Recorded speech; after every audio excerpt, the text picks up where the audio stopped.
So we're gonna go ahead and start talking about season 3 of The Sopranos, and here we go. Okay, so the first episode of season 3, like the FBI is trying to bug Tony Soprano's house, right? So it's this very interesting music, and it's Every Breath You Take by the Police, but it's like mashed up with this song. I just looked it up and I can't remember. And the Peter Gunn theme, which I guess is like a show from the 50s, like a spy show. Judging by the music, it's like a mystery show, right? Like a detective show. So the music is so interesting. Like it made me like perk up. I was like, what's going on? What is this? Uh and it's just cool because every breath you take, it's the FBI. They're bugging Tony Soprano's house, or trying to at least for a good while. And yeah, they're gonna be listening to like every breath Tony Soprano takes. Like the song. You know the song. You know the lyrics. Come on.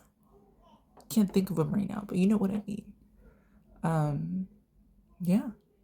And in this episode, we get AJ's Pantera shirt, which is actually why I'm wearing my Pantera shirt today. One of my Pantera shirts today. For AJ. Wasn't it super crazy? It made me laugh. I was like, hardy har har, when the fucking water heater is what ruins the actual day of like the feds putting the bug in Tony's house. The fucking thing that they were laughing about, and they're like, oh, Tony Soprano, we can't tell you your fucking water heater's gonna blow up because you're not even supposed to know that we're in here and stuff. And they're making fun of how it's gonna happen in the future, and bam, that's the thing that ruins the initial date for them. I thought that was super funny. Or what about like Tony crying while he was watching The Public Enemy, when in the movie Tommy's mom is like getting everything ready because she's expecting her son back home? Like, is that why he's crying? Because what I got from it is that he was crying because he was like, wow, like my mom just died. And then look at this guy's mom. She's like so excited to have him back home? And was he like, damn, like I wish my mom was like that, but she's dead? And she was never like that when she was here? Is that what you got from it? Because that's what I got from it. He was like bummed out because it was something that he missed out on. Of course, because Livia was unable to experience joy. How would someone expect a person like that's kids to grow up?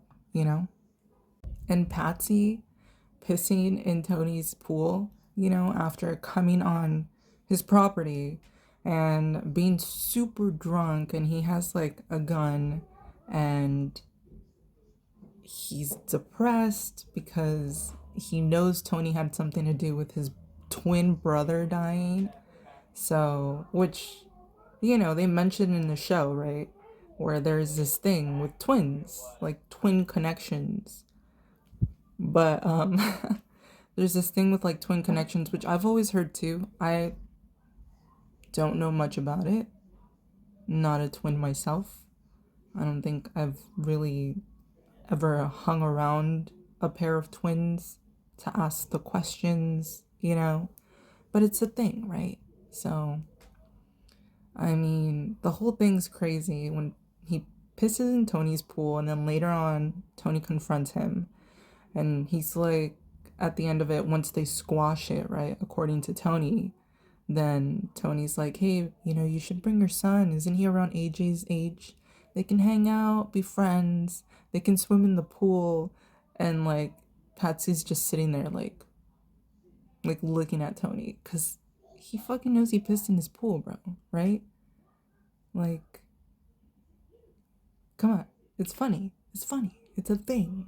It's a thing. Okay, so here we see CGI being used.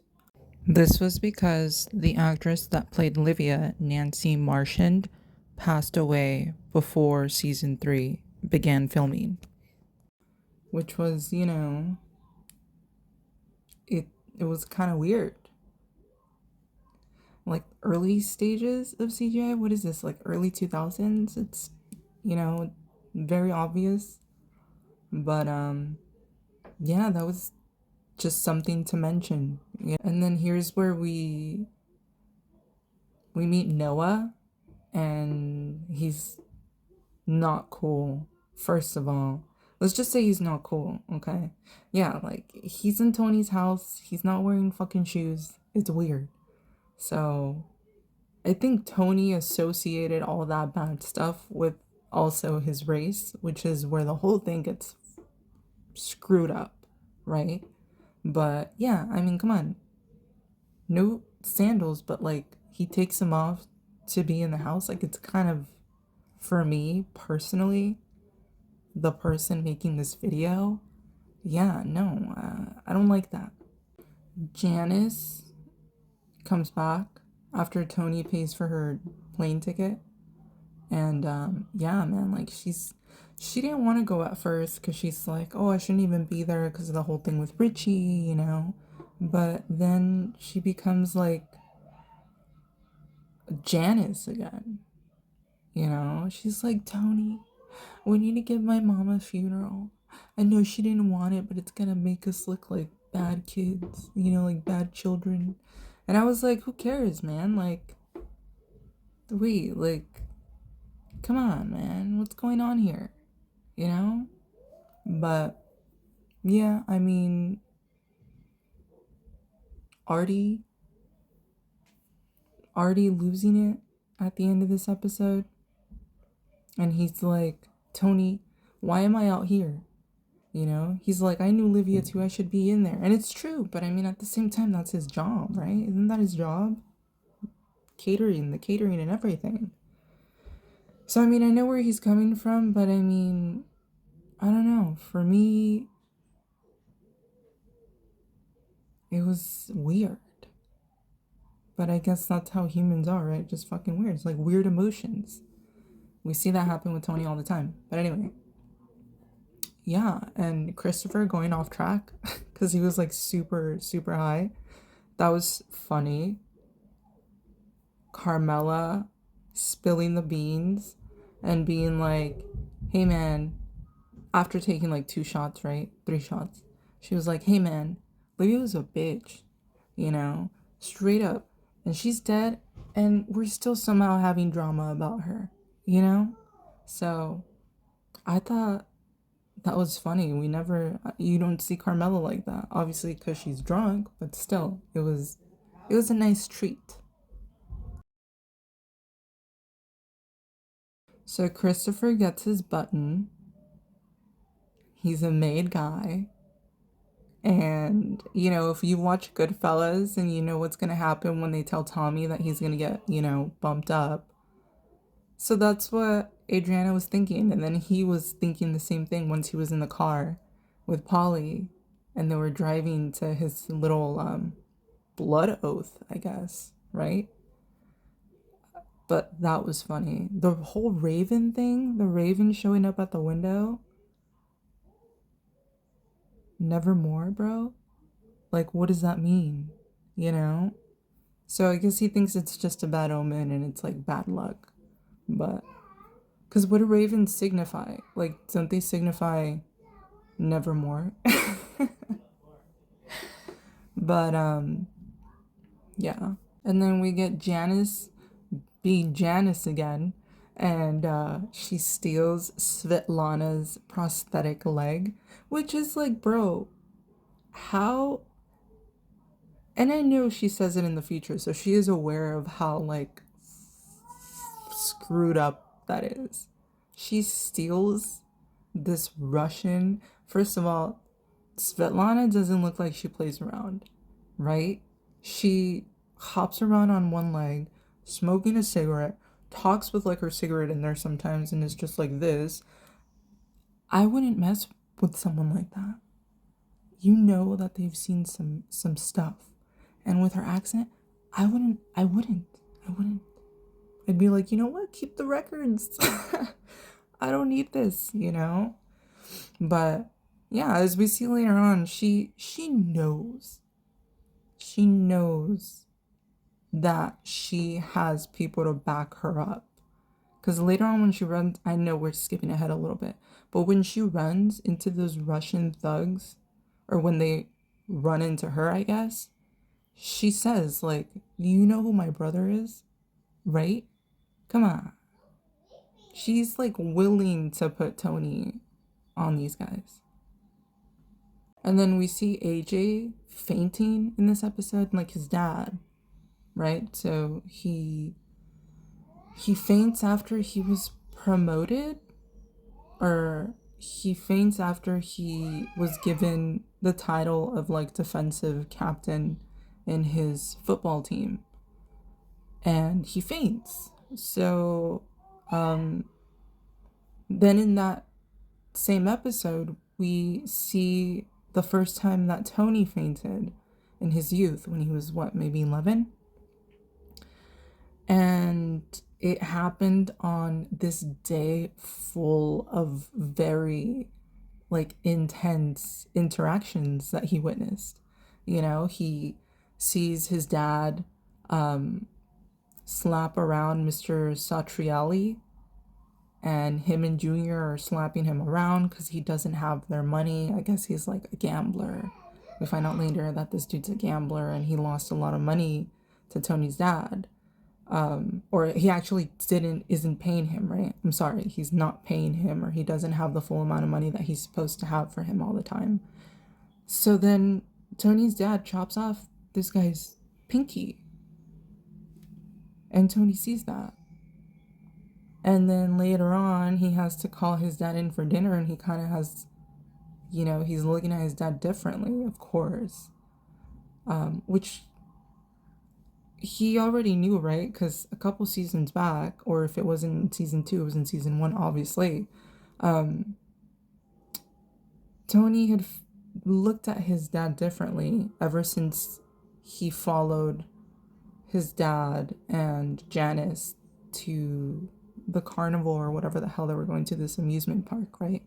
So, I mean, I don't know, like, I guess maybe it was the second time where he saw like super extreme violence. That, and then the fact that his mom, who's usually like very sour on the days that they get this meat, or on this day that they got this very special piece of meat, because obviously, you know, Mr. Satrielli is trying to cool shit down on his end and not get so much shit, right? So he sends his piece of meat, and Livy's like so turned on by it. And it's kind of weird. And that's what Tony mentions to Dr. Melfi, like in the present in the show. He goes, I don't know, like, I guess it was the only time that the old man got laid. Like, he saw that. Like, he got that already, you know? Or maybe he came to think of that later on, but still. Like, it was weird to see his parents, like, getting up on each other, right? Like, in front of their kids. So, I don't know. So I wonder why AJ fainted. I don't know. I mean, his story is completely different, so. Here we get Johnny Sack moving in to New Jersey from New York, right? And he's buying the house that Richie and Janice were going to purchase when they were engaged, which is so strange. And I remember that because Tony says something. He repeats something about the great room or some shit like that, right? Something about the great room and the house or whatever. If you watched it, you know what I'm talking about. But yeah, and it's just so crazy. And then they mentioned the lawn again, like the dudes, now that it's Johnny Sack's house when they're in the backyard, they're like, how much do you think it costs to maintain this backyard, this lawn or whatever? And they say it has to be like $150,000 or something like that, right? And then it like brings me back to when Richie was talking about how that lawn for that house was like just put in or something, right? Yeah. You know what I'm talking about. You know what I'm talking about. But yeah, that was interesting. Or what about like that joke that Tony made when Ralphie was like, with strength and honor, because he's like obsessed with Gladiator for some reason. And then what does Tony say? A gin with gin and tonic or some shit like that. That was funny. That classic Tony Soprano, man. Or like this is the episode where Janice finally gets her karma back, and we see these two Russian guys like bust into her house, and like she gets hit in the same exact place where Richie hit her in the second season, which was just so intense. But yeah, and then she gets a prosthetic leg, gives it back to these dudes, and she's like, don't you think this is a little callous? And I think they're like, you stole a prosthetic leg. Are you serious? Are you really saying that right now? That was funny. That was very good. Very good. Okay, and Ralphie is trying to be cool with Jackie Jr., right? Because, I mean, he's dating Jackie Jr.'s mom, right? So Ralphie's trying to be cool with him. He takes him along this one time that he has to pick up money from some dude. And he ends up starting beef with the dude for no reason to try to win over Jackie Jr. I guess that's the reason. He gives money to Jackie Jr. Jackie Jr. gets what he wants, money, and then later on, like, he still doesn't even have his respect. Like, it's crazy. Like, I don't know what Ralphie's doing. He's trying to fit in, I guess. I don't know. He's a weird one, though. This is the episode where Dr. Melfi gets assaulted, right? And she yeah, it was very, very, very crazy seeing that. But my favorite transition in like any season I've seen so far is in this episode when Richard is with Dr. Melfi at home, and he's like, I'm so angry, and his hands are in fists, right? And he's like, I'm so angry, I could look for this person and kill them with my bare hands or something like that. And then he goes, but I can't because of the justice system, and they'll punish me instead, and this and that. And his hands just kind of open up like that, like he just gave up. And immediately the next scene is Tony Soprano like cutting some wood with with an axe, which is like so crazy. Very, very clever. I loved it. Dr. Melfi has like these feelings of course, wanting revenge on this dude that took advantage of her and like hurt her physically, mentally, everything. And she has this dream where at the end of it she believes it's her wanting to unleash Tony Soprano on this guy that was able to not get any jail time or anything because the evidence was mishandled when it was changing hands. So for her to not do anything and to be able to contain herself at the end when Tony is so concerned because she's sobbing in the office, right? And he's like, hey, what's wrong? What's wrong? You want to say something? What's going on? And for a moment, it feels like she's going to, and she doesn't. And she calms herself, even though her own ex-husband and her own son were losing it, because of course, it's her family and they care about her. But to see her calm herself too and be like, no, just forget it. Like, this is gonna get me in more shit than what it already is. And it would. It would not have been a good decision. So, good for you, Dr. Melfi.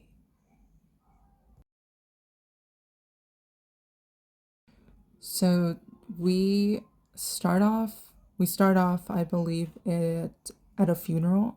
It's Carmela's uncle who just recently passed away.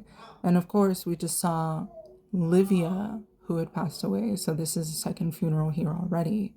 And then here we see Polly from Rocky. He comes in. He's Bob Senior. Bob is the guy that takes care of Junior, right? Or Bobby is the guy that takes care of seniors, of juniors. So this is his dad, and so we see him, and he has lung cancer. He's coughing. He's looks very frail, you know.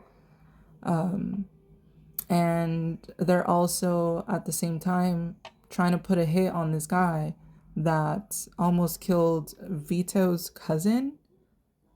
brother, Vito's cousin. So somehow we find ourselves tying these ends by getting Bobby Sr. to actually, murder his godson, Mustang Sally, who's the guy that's supposed to be killed. And so it's very, very intense because we also find out that Junior has stomach cancer. And that's also why Junior is losing it when he finds out about about Bobby's dad having to be the one to do the hit, because he's like, dude, this old guy is an old guy. He has cancer, man. Just fucking let him live the rest of his life. But at the same time, the old guy here is like, I want to do something useful. I want to feel useful. I want to do this. Like, I want to do it. So it's very, very complicated, Because what do you do there? The dude wants to do it. He says he wants to feel useful because he himself probably is like, what am I going to live the rest of my life for if I feel like I'm not really doing anything anyway? Let me just do this, and that way, if I go, at least I went like this, trying to do what I do, you know? Very like, I don't know, like, I know it's kind of very, very off, but like Mulan, Mulan's dad, when they call his family's name because all the men have to go to war, right? And so Mulan's dad is like limping, he's old. He has no heir because he only had Mulan, and that's a girl. Obviously, she can't go. So he's like, it would be an honor to go, and Mulan embarrasses him, in front of the guys that are bringing the scrolls or whatever. And he's like, there's like a pride there. There's like a wow, like I am still honored to be able to serve my country. It's kind of like that.